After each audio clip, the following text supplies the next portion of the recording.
I am in many ways a typical Midwesterner. Strong work ethic, very tied to family, education, and those kinds of values. My grandparents were dairy farmers in Wisconsin, so I spent a lot of time growing up on a farm, learned to drive a tractor when I was 7. Because I'm interested in why people do what they do, I wound up studying anthropology and history at the University of New Mexico. After I finished my collegiate education, I wound up in the medical arena.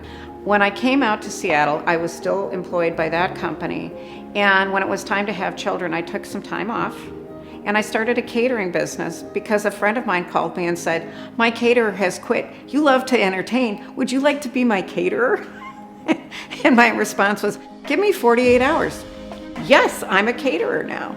While I was raising my children, they got involved in martial arts. And so I wound up getting involved in martial arts. Not a natural athlete by any means, but I wound up earning multiple degrees in black belt in a traditional Okinawan style karate.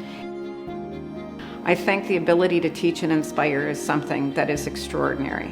So I approach my material differently than a traditional chef would.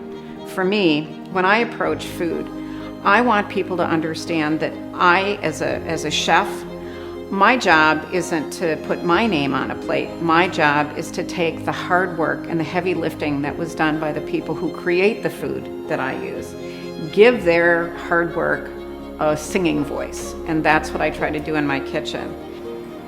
When we look at the world around us, I think it's pretty clear that we're confronting some huge issues on the planet.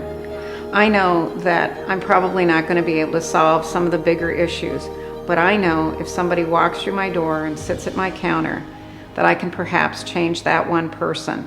And if I can do that, then I'm doing my work.